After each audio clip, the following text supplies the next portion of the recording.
afternoon is Pascal Decline. He is the Senior Vice President of Sales at Scaman, the solution provider for JDE Financial Process Automation.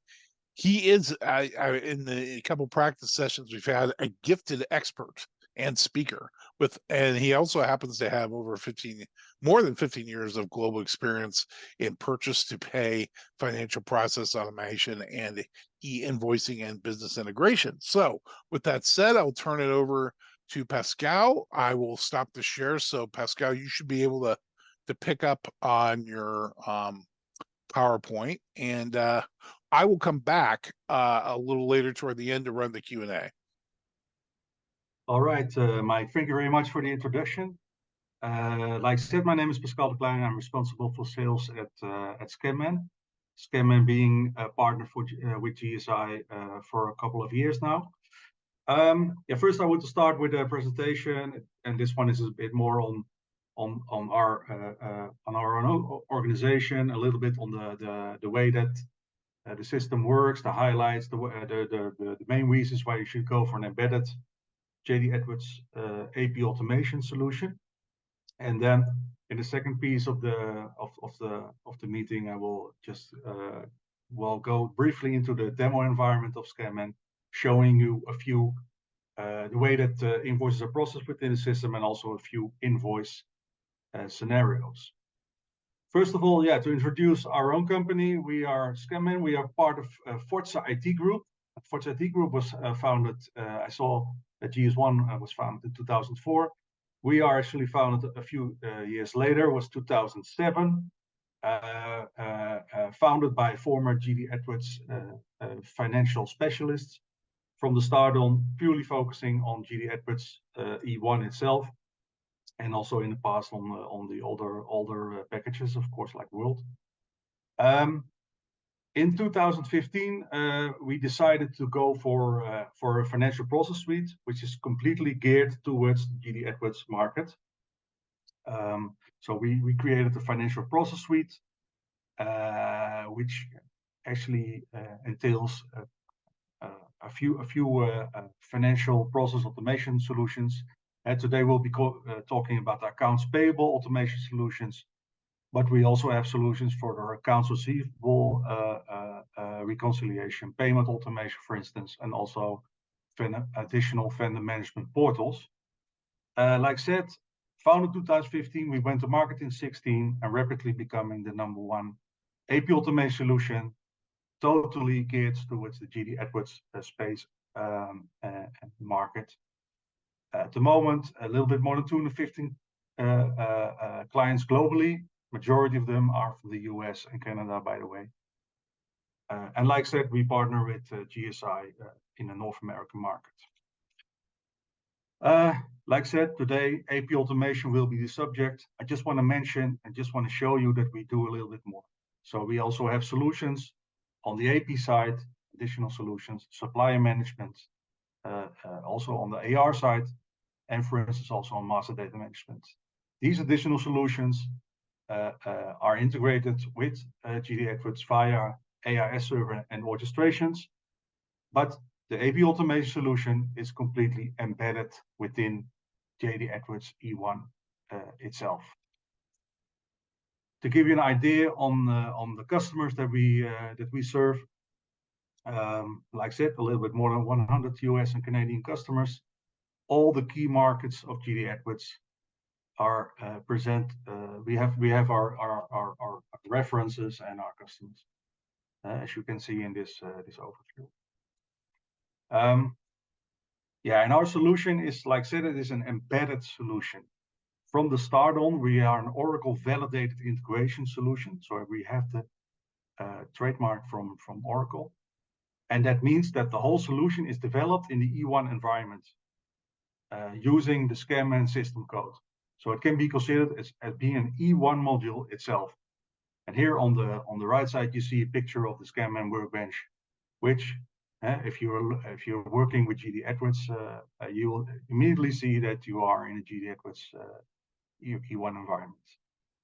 So 100% fit with all the processes and modules of E1 And also all the data validation business rules and the security of JDEwards also applies to SCAMM. And of course, this has a lot of benefits. We see also a lot of standalone solutions in the market. But the benefit of having a better one, of course, is the fact that you are constantly working with the real-time master data of edits. If it comes to the data validations, for instance, you're in the JDEwards E1 environment, and you're constantly validating against real-time master data of JDEwards. So always working with a single source of truth. No data synchronizations, since it is an embedded solution. And also looking at the future, all new versions of JDEwards E1 will typically also be supported by our SCAMM solutions, will automatically also be updated and synchronized. So no disruption on that side. In a nutshell, the whole AP process automation in one solution in JDEwards, where you're already working for many years, I suppose. So also when it comes to the training of staff in SCAMM, it's relatively easy. Yeah, this is a slide where I give you actually an overview of the way that invoices are processed within the system. It's a one-stop. So if you look at this picture, there's a lot of information in this picture, but if you go to the left-hand side, you see the receiver methods that we standardly support.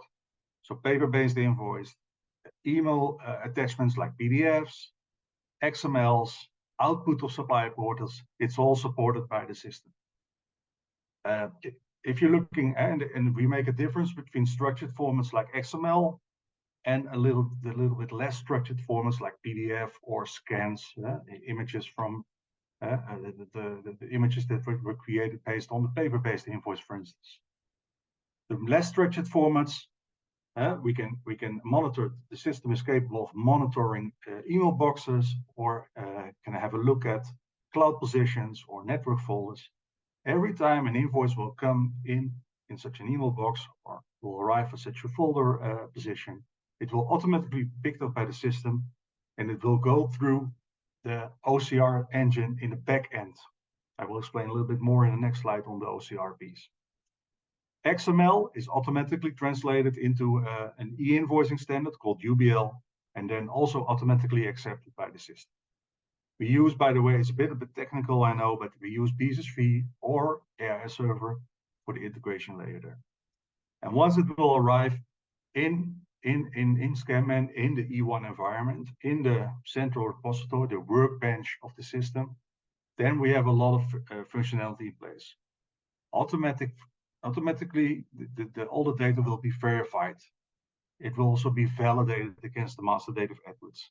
We have automated or manual coding in place. But of course, we want to totally focus on the automation of things. So automatic coding of invoices. Two-way, three-way matching, all automated within the system. And also the automation of all kinds of approval workflows, which can be kicked off automatically within the system. And then besides that, of course, we are also aware of the fact that we need to focus on the business continuity. So we also have some functions in place for instance, the delegation of roles. So for instance, if you're a approver and you're going on holiday, you can delegate your role within the system to another person. Standard reports, I'll also show you in one of the other slides, give you a little bit more information on that. Every single invoice is an audit trail. So from an audit perspective, immediately for every single invoice, you can actually see what happened with the invoice until the moment of time. Last but not least, as kind of an extra receiver method is the fact that you can on the fly manually upload the invoices within the system. It's a long story, but in a nutshell, this is how the system kind of works. Additionally, we also leverage on AIS technology and orchestrator. For instance, we have a mobile approval app based on the AIS server, which is an additional module to do approvals by using a mobile app. Okay, then to highlight a few of our USPs and functionality. First of all, the data capture piece. Our solution actually works in the background with the ABBY OCR solution. The reason why we have this one in place from the start on is the fact that this one works with keywords and artificial intelligence. There is no need to set up and manage a system for every single supplier invoice template. No, this solution, by using this solution, the OCR engine will always look for the keyword. Doesn't matter where this keyword is stated in the image, or sorry, in the template of or the document, the invoice itself, or if the position would change, it will always recognize that kind of keyword, and the artificial intelligence connects the data with the invoice. So in this case, invoice number is recognized, and then 210223. I'm not sure if you can read it. Will also be automatically recognized because it's kind of positioned in a certain way in combination with the keyword. A lot of keywords that out of the box will be provided. We did a lot of implementation. We came across a lot of different keywords during all these implementations of ScanMan, and we added those to a very big, or I would say large, library. Out of the box, this solution also supports almost 200 different languages. So if you're in an international company, global company, it doesn't matter if it's English or another language. Out of the box, almost all languages will be automatically recognized and will be translated to the English reference in JDEwards. The matching, like I said, two-way and three-way matching. Here's actually the same, of course, based on the experience. We saw a lot of different scenarios and matching rules and exception handling that was actually required from the customer base, and we also added those in the system here, and we're constantly upgrading that, of course, in the new releases. And in a moment of time, we did research in the customer base, and actually over 91% at the moment has a first-time matching rate successfully. So over 91%, when it's processed within the system, is automatically processed. So, and of course, this one is because we're constantly improving. This one will also be a higher number in the future. So at the end, the AP, especially the AP department, is only focusing on the exceptions, and most definitely not so much on the manual processing of the invoices. Like I said, already explained that approval functionality is also part of the solution. Automatic approval workflows that can be kicked off and managed. We have three ways of doing approvals here. We created an approval, a voucher approval functionality within the ScanMan itself. We make use of email notifications. I will also show you that in the demo, by the way. And third of all, there's of course the mobile app, which can be used for doing approvals. The advantage of using a mobile app, for instance, is the fact that also the users who are not in JDEwards, so non-JDEwards users who are approvers of invoices, can work with the mobile app and still are part of the approval process, because the mobile app is in a real-time manner integrated with JDEwards based on AIS server. Of course, if you're talking about AP automation, you also, or management is also focused on the visibility and the control, and have a greater visibility on the process, those kind of things. Out of the box, we provide a lot of reporting in the system, but additionally, we came across the fact that in the JDEwards space, there's a lot of customers using reports now, DAS, Hubble, or one-view reporting. That's the reason why we also created some standard reports, additionally standard reports for those three systems. Because at the end, you want to have a better insight on the AP statuses constantly, maybe focusing also on the exception handling, and the performance of the vendors is also one of the key subjects when it comes to reporting and dashboarding. Based on the experience that we have in the last years, we actually also did some research here, and we came with a list of the most important efficiency gains by using embedded AP automation solution. Well, it's not a surprise, hopefully, that the first one is cost savings. Our experience is that could be around 80%, because the personnel or the AP personnel, for instance, is constantly only working on exceptions, not on the manual entry. The creation of errors is like minimum, and also the research time that needs to be invested in solving those errors is of course non-existing. And then last but not least, because it is in sync with JDEwards, we also see a lower total cost of ownership of the solution itself. Cycle time reduction. In the past, our customers were talking about 2 weeks, 3 weeks, average 14 days to process on average the invoice, a particular invoice. Using such a solution, 14 days is a matter of seconds.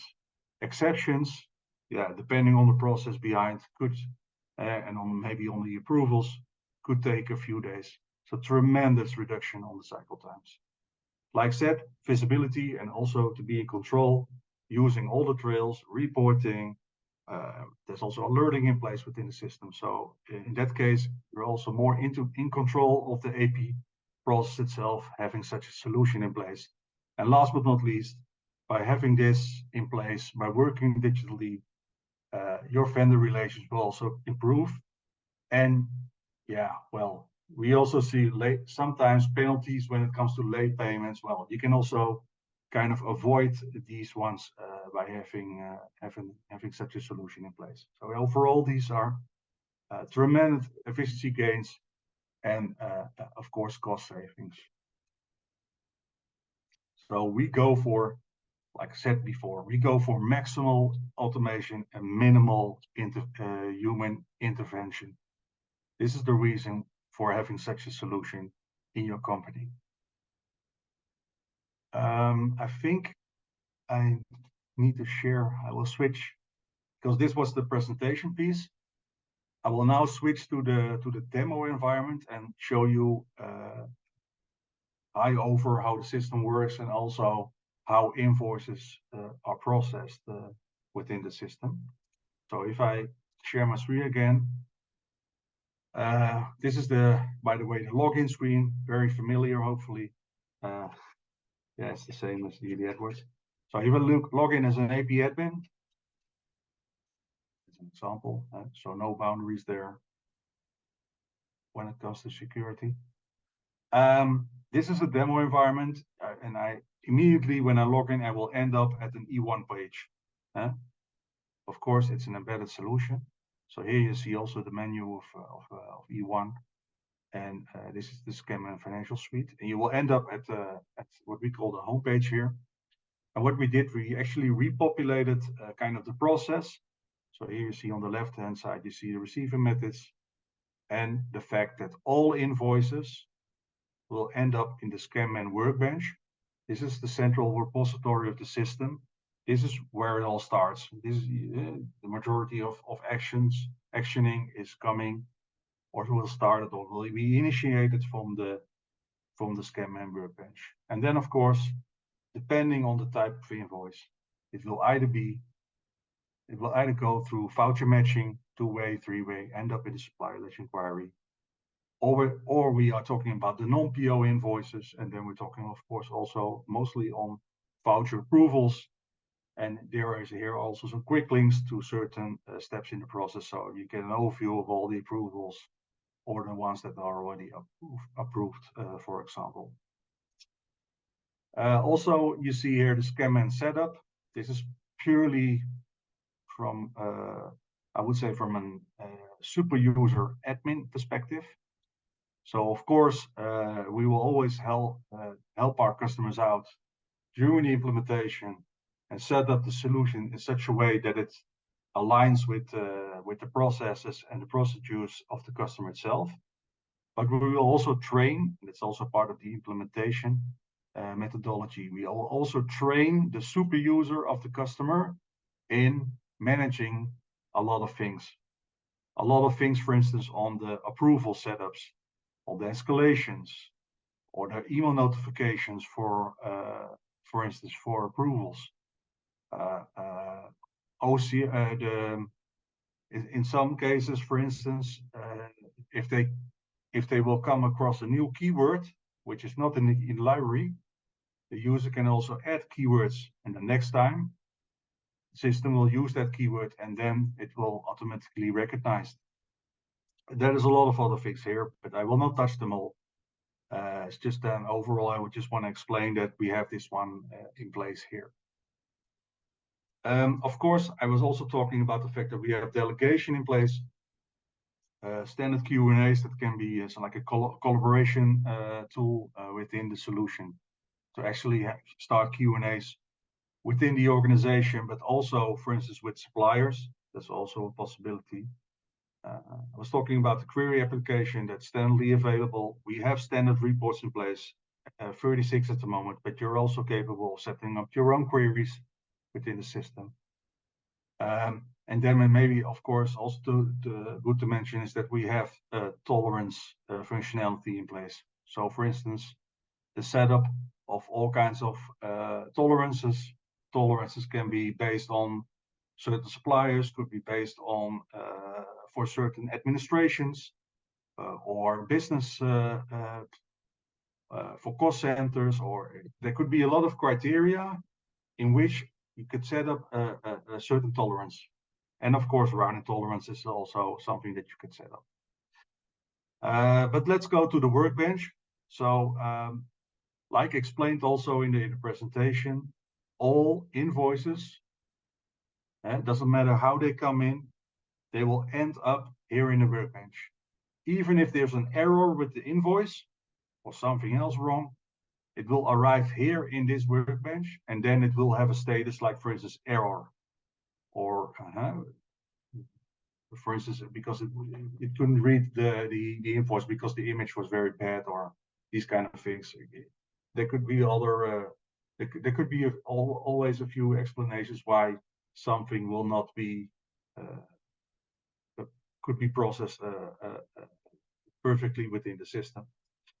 And this is also typically the workbench where the mostly the AP department works in, I would say.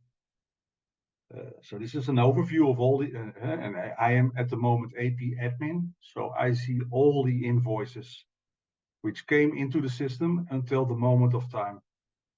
But you can set up all kinds of roles within this system, and then, for instance, some certain AP persons will only see the ones who are their responsibility, for instance, because they are responsible for the AP, for the invoices of certain administrations or certain companies within your organization, or certain business units, or whatever, or groups of suppliers.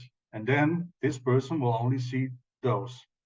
And typically, AP is only focusing, like I said, on the exceptions. So yeah, it's nice that something is processed, but yeah, then that doesn't make sense. Of course, you can, from an audit trail perspective, you can have a look at the invoice and see what happened. But from a day-to-day AP perspective, I would say that most of the customers don't look at the process one, but only focusing on the errors and the failures and those kind of things. So here, for instance, you can also drill down, and this is the demo environment, and you can add a lot of other coding here if needed, and statuses. You can only look at the ones who have an error, or where their VMA match failed, for instance, or the ones who were rejected. So it's also, you can drill down here in this overview, and you can also search on other criteria, because we are actually registering a lot of information of a single supplier, or of a single invoice, even the email subject, or the from name here, for instance, and well, all kinds of criteria, and you can drill down if you want. Okay, let's just start with one. Let's start with the first one. what happened with this one? This is, by the way, a non-PO invoice, which came into the system. It was emailed to a certain email box. It was automatically picked up by the system. It went in the background through the OCR engine, and then all the OCR engine ended up here in the system. If you see here on the right-hand side, you see the original invoice. And you see all kinds of, and this, by the way, is a one-pager. If it would be more, it would be populated here. You can also detach, by the way, if you work with multiple screens. But let's focus on this this invoice. So you see all kinds of red rectangles, and those red rectangles, that's the information that's been fetched by the OCR. And for this particular invoice, we have, and this is also the way that the system works. We have the areas where we populate the invoice header fields, and also down here the amount invoice, the invoice amounts, and the calculations, and also here, if applicable, the line items. I will show the line items in another scenario in a few minutes. Okay, so this one, what happened? Like I said, OCR did its work, and all the OCR recognized data is populated in this area called import value. So the company was recognized based by the OCR based on the address. We could also use something else. We could also use a COC number or the name of the company or VAT number. There's a lot of possibilities in system. System is very flexible in this. We just used an address or a type of address here. And it was validated in JDEwards against the master data, and the process value is here on this side. So it was recognized that, hey, we found this one in JDEwards being 260, the USD scam and demo company. Okay, so here's other fields, header fields that are recognized. For instance, the supplier is recognized. Supplier is recognized here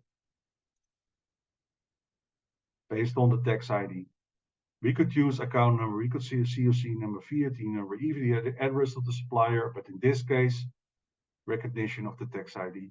And hey, it was also found in JDEwards being 208-232 being the pizza company, the supplier recognition. Same goes for invoice number, same goes for invoice date and currency if applicable. Well, this one is a USD. If it would be a different currency, then we could also cross-reference this in JDEwards. And for instance, if this was Canadian and you're a USD company, then an exchange rate would be visible here based on the data of JDEwards. Invoice date, yeah, this is European way of displaying invoice dates, but this is a USD company, so it was automatically exchanged or actually translated in the USD standard for the invoice date population. Same goes for GL dates, service dates. Based on the recognition of supplier, we could also have a look already. Hey, this is it has a payment day of 30 days, kickoff or approval, because hey, supplier recognition, and based on the settings here in the system, there's an approval, a workflow applicable to this supplier. We will also show you a bit later. So yeah, so what happened here? It is in status processed because all necessary data is recognized, OCR, import value, successfully matched against the master data JDEwards. We could find all the necessary invoice amounts here in the system. These are populated here. We have 5 lines for taxes, but you can also use more if needed. But I think it's quite okay for most of our customers. And this is the scenario that we are following here. It was also automatically coded in the background to a certain GL count. And this is just a scenario following, a voucher has been created. But in this case, the voucher was on status hold. Because, like I explained also in the previous screen, there was an approval applicable to for this supplier. Yes, in the system, demo P, that's approval route got has been found in the system and connected to this supplier, and automatically this approval workflow is being kicked off in the background. So, if, for instance, if you want to look at the GL distribution, and this, of course, it can be also manually coded. There's also possibility to manually code this in the system. But we just want to show you the automation in a maximum way. So here you see that the way that this one is automatically coded to 216.19.10 in the background. Okay, I think it's good to show you the approvals now. For this, I need to share another screen. We show you there's a two-step one. So we have Leo Pyman here, who is responsible for threshold from 1 till 50, and 50 and above is myself. Okay, let's go for Leo. Leo he received an email notification and it was forwarded to me. This is, of course, very simple example. Could be set up in your own house, of course. But just want to show you how this works. We could work with quick links to approve and reject, but then you also need to attach the email itself. But majority of our customers would like to work with a direct link to the invoice. Sorry, to the voucher approval. And if I log in, no, this is not good. Sorry, I need to log in. Start.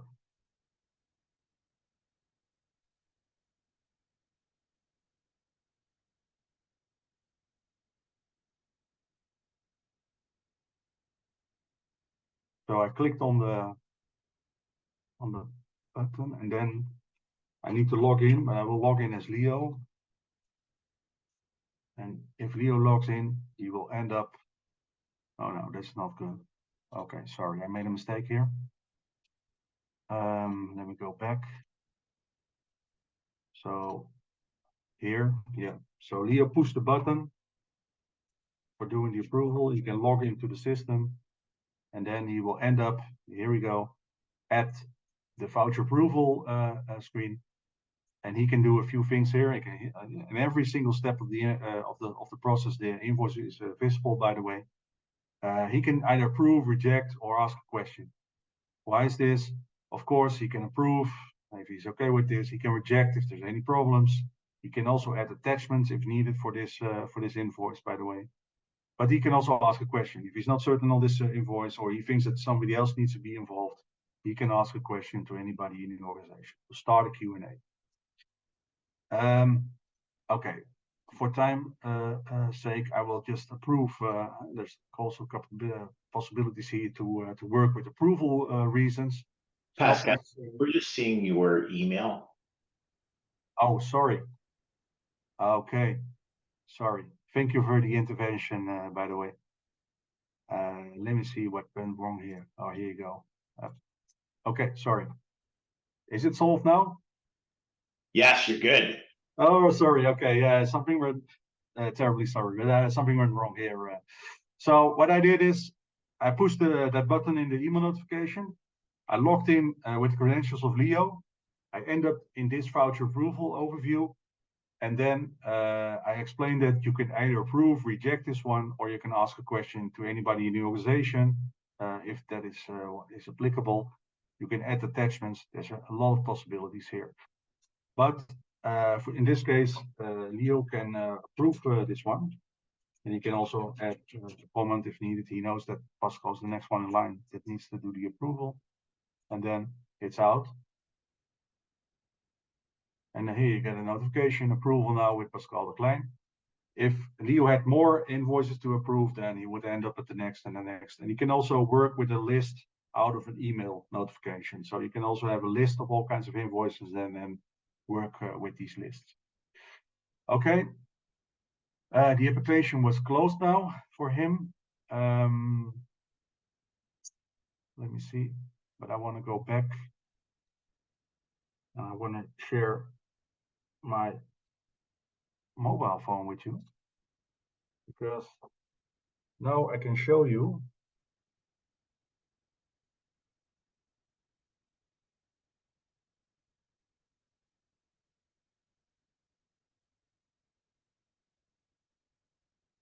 the mobile app. So I will do the second approval in within the mobile app. Like I said, this one is also can be used by non-JDEwards users. Yeah, you can log in with your Windows credentials. We can use two-factor authentication, or we can also use JDEwards logins. But yeah, well, this typically is not applicable, I would say. But okay, then you go into the mobile app. Imagine you're not you don't know anything about JDEwards, but you need to approve invoices. Then you will end up at your an overview of invoices that you need to approve. And you can also have a look at the ones that you already approved and the ones that you rejected in the past, for instance. But let's go and sort out. I want to go to the last one, the one we're talking about. This is the one we're talking about. So this is the one that you need to approve. Well, typically you want to have some information on this one. So here's a lot of invoice details already available for this person. Of course, always one click away from the invoice image. So he or she can also have a look here directly on the invoice. Journal entries visible, approval trail. So you can see that Leo Byman already approved. I'm the one who can, or the current approver on this.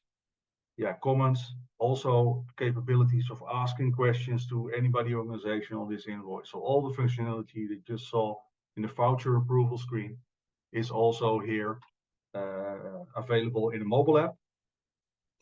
Plus some additional information also, for instance, on the audit trail of this invoice.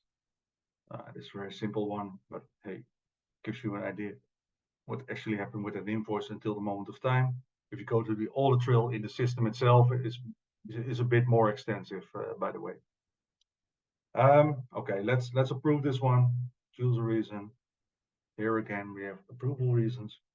Yeah, well, just for time's sake. So now the invoice has been approved, and it will also be off the list of the for approval invoice overview. So now I can log out. And what I can do, I can go back to, let me see, go back to,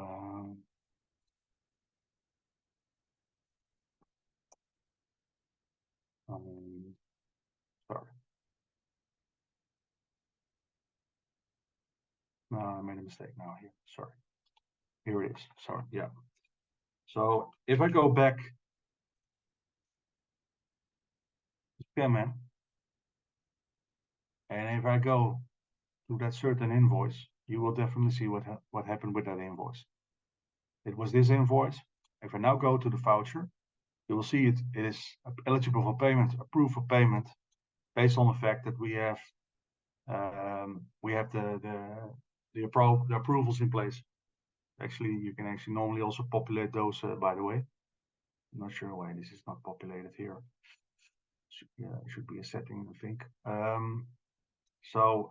Yeah, so this is all done. So this is actually a cost invoice, automatically processed based on recognition, based on validation, based on automatic coding, and then a two-step approval in place. So almost automatically processed, except for the approvals. Of course, this is a cost invoice, but we also, or non-PO one, but typically a lot of, I think majority of invoices at our customers are PO-based ones. I can show you one example of a PO-based one. And there's, of course, I already told you about the header field recognition and also the invoice amounts and the taxes and those kind of things. Typically with this one this is a PO-based one. So we also recognized here in the screen an invoice number, sorry, a PO number. This PO number is found in the system 77248. Which is also related to 260 company, by the way. And And this one we actually still have in verify status, because we just stopped it for demo purpose to show you how the system will actually automatically process this. So all the necessary invoice details are recognized, all the invoice amounts, but in this case, also the OCR recognized all the lines here in the invoice image. And you see here, I think it's like 15 lines. Yes, 15. And if I push the button, and this is normally automated, it will also, because we also recognize PO lines here, and also the receipt lines. So typically, if the system would do its work, it will automatically process this one. And by the way, we also validate on totals and totals on the invoice. So if a total on the invoice in the image is a certain amount, we also calculate all the totals on the selected lines, and it should be the same number, of course. If there's a discrepancy, this will get an error status or something that AP needs to work on, because then there's a difference. It could be that a difference line can be added, or for instance, that we're talking about environmental fees, or for instance, freight charges who were not on the PO, for instance. If then it's a discrepancy, but this one can easily be added here as an extra line. By the way, this is also a scenario where we can actually, based on recognition of freight costs, for instance, we can also automatically add it here as a business rule. This is not part of this scenario, but this is also one of the possibilities of the system. By the way, we can use a lot of voucher entry modes. And so this is, for instance, GL coding is manual coding. Well, we bypassed this in the previous scenario. We can work with log vouchers, with prepayments. And of course, in this case, it would be the automatic voucher matching. Yeah, and here we have, and this is also because we have been working with this typical demo PO paint many times in a demo environment. It shows, for instance, that it's a duplicate. And this is also validation. And so if an invoice was already in the system, already processed, and the same supplier and invoice number combination will come in, it will create an error. Normally, we bypass it now, but normally it would create an error, and AP will be alerted on the fact that this is a duplicate. Last but not least, I want to show you something on exception handling. So if and we have typically status F for that. Oh, sorry, I need to go out to this. I need to check out of this certain invoice. So here, status as F in our demo environment is VMA match field, and of course, you want to work on this as an AP person, for instance. It could also be that somebody else is working on that in your own organization. Typically, you want to act on that. So first of all, you want to see what actually is the case here with this, why there is a match field. Right mouse click for every single, typically you stand on one invoice, and if you push the right mouse click, you will have a lot of information related to that invoice. And here there's one called VMA analysis, which is like I said, it is the analysis of the matching. And in this case, yeah, it was on line item level, and there was a lot of matches found, but on one line there was an amount mismatch, and that is the reason why it failed to match, because there was an amount difference between the receipt, and so this invoice was matched against an PO and a receipt, and there was a huge discrepancy between the receipt line and the invoice line. As if you see here, the variance is like 37%. Invoice is relatively high compared to the receipt. So there is something wrong here. And then if you do another time, right mouse click, you can actually act on that. You could start resolving this by you going to the receipt and see if something is wrong there. You can start a Q&A with a certain person within your organization, for instance, with the warehousing department, or you can start a Q&A with the supplier itself. You could set up an email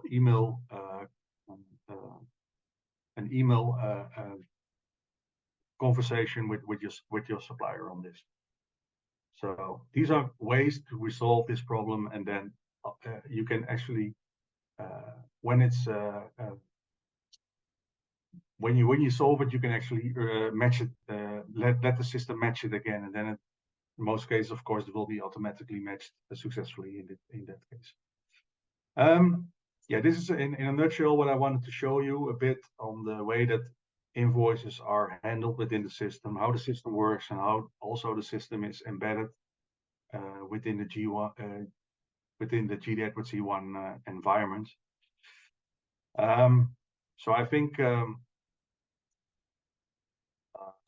I'm okay with the. Yeah, I think you can take over, Mike. I think I'm okay now. Yeah, we I think we covered, got it. yeah, I think we have the handoff. Yeah, thank you very much. Oh yeah, thank you. Yeah. And let me make sure I'm sharing the right. We did have a couple questions come in. Only see email. Let's see. Can you guys see? Hang on, let me stop. Oh, I think I hit the wrong button here to share.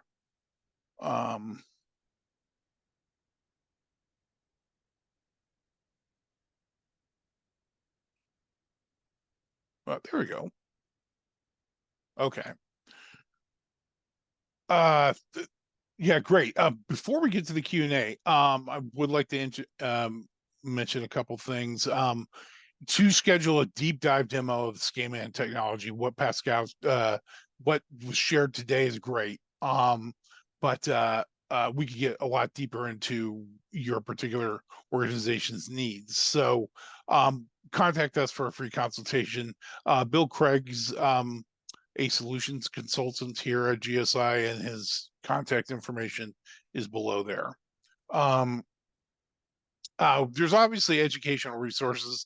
This webcast will be available on demand. Basically, the video of this webcast without my introduction and beginning just gets straight to the meat and potatoes of the presentation today. That will be available, but we have tons of other videos, newsletters, workshops, either recorded or on our YouTube channel.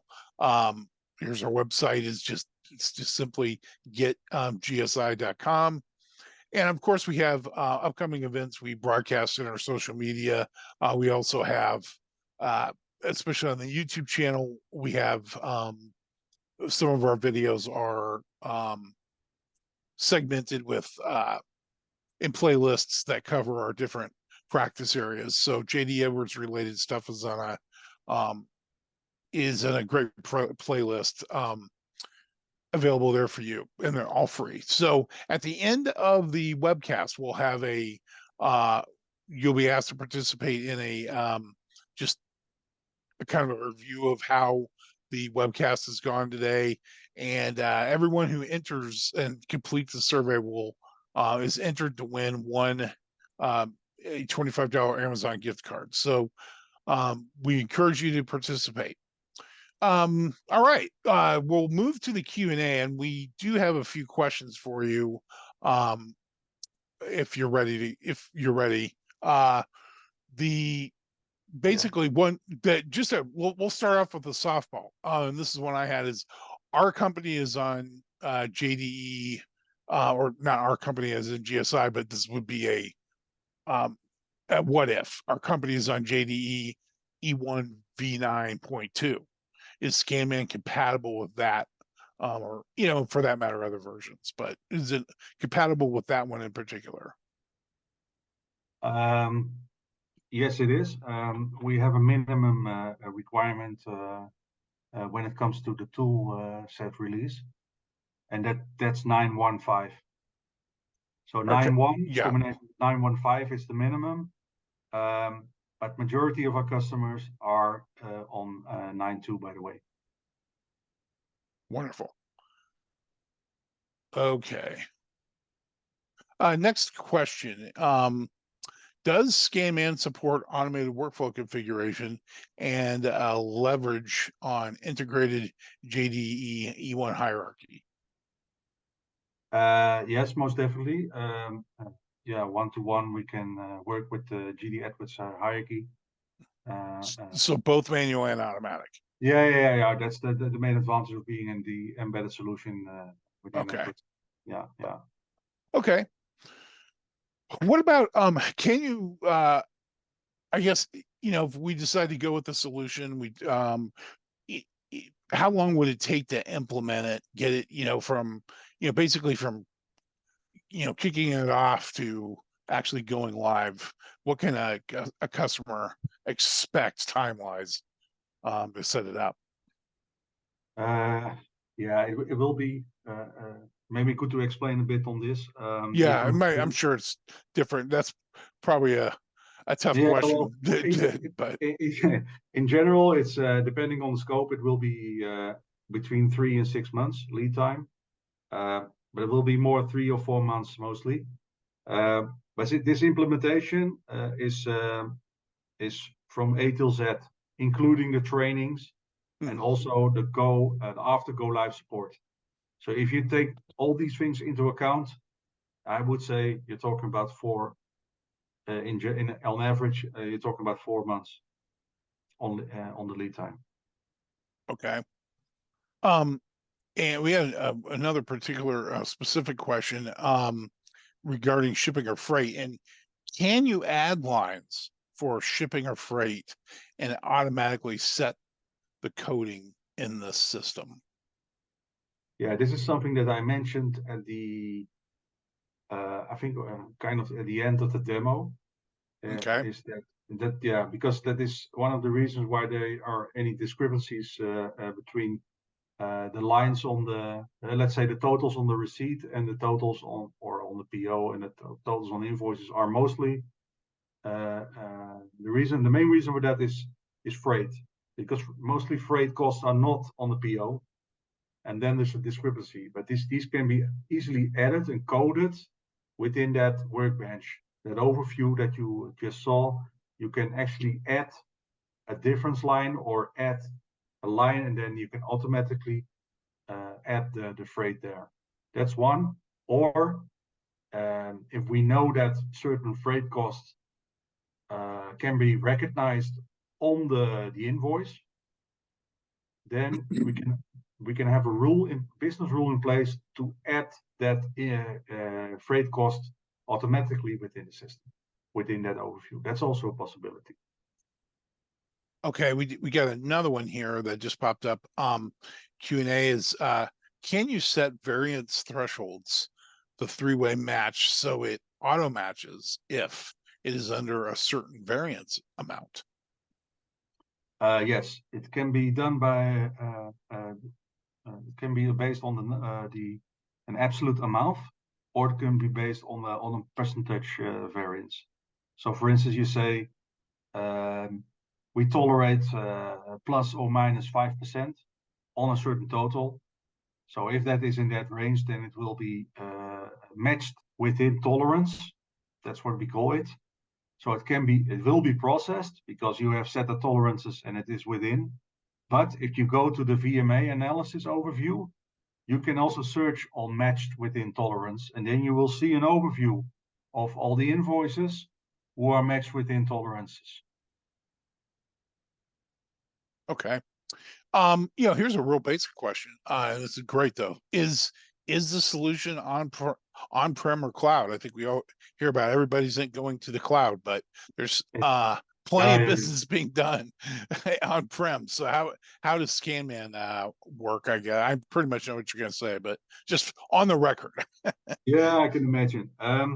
It's based on the environment of JDEwards Sure. E1 itself. So if JDEwards is on-prem or is in a hosted environment, then because it's sitting in the same environment, it should be also installed in that same. But mostly what we see is on-prem or hosted on-prem. So yeah. But Okay. yeah, where JDEwards is sitting, this one will also be implemented will also do his thing at the end. So it's more on what you do with JDEwards itself. Where Okay. You did, I know we're getting near the end here, but I did see there's two really good questions that came in. And so I'll ask, from approval standpoint, is there an ability to route an invoice to multiple approvers? yes, that's most definitely. So I showed the example with two Okay. step with one person. Yeah, but it's most definitely you can also add and have a group of people that can do the same approval or doing the same approval step. Okay. Yeah. And yeah, if people want to see that happen, we can remember it for the next one, but you can reach out to us or Pascal. We can show that. And I think there's other resources as well. But the last question I had, and this is a really good one, especially as people are concerned about cybersecurity these days, but can you tell me a bit more, I guess, about the security controls in ScanMan? What kind of options within ScanMan can you choose just for this to be secure, and how it kind of works in the system? Yeah, that's also something that I explained, but in a Yeah, I nutshell, know. we just follow, In 1 minute. we just follow the JDEwards security. Mm-hmm. So Okay. that's overall. But of course, there's also other security controls in place. But mainly, and of course, we also verify on the emails, for instance. So and then it also creates errors in the workbench, and that's also a security check, of course. But mainly, a lot of these securities also depending and the way that we follow the JDEwards security policies. Got it. Well, I think we're going to go ahead and end there, Pascal. We appreciate your time. We always appreciate too that these are among our more popular presentations. So it's a win-win for both of us. And we have a really good system for following up. If you guys have any additional questions, you can reach out to Pascal. I have Bill's email at the end. And this presentation will be available in video in about 24 hours or so. But that's all we've got from GSI. Pascal, any closing thoughts? Yeah, I think it was a very good session, and I hope that that the attendees could have a think about the added value of such a solution for their own organization. And following a lot of companies that are successfully using it for many years. Wonderful. Well, have a great rest of your day, Pascal, and everyone else joining us. Thanks for joining us, and we'll be in touch soon. Thank you. Have a great week. You too. Thank you very much. Bye-bye now. Thank you.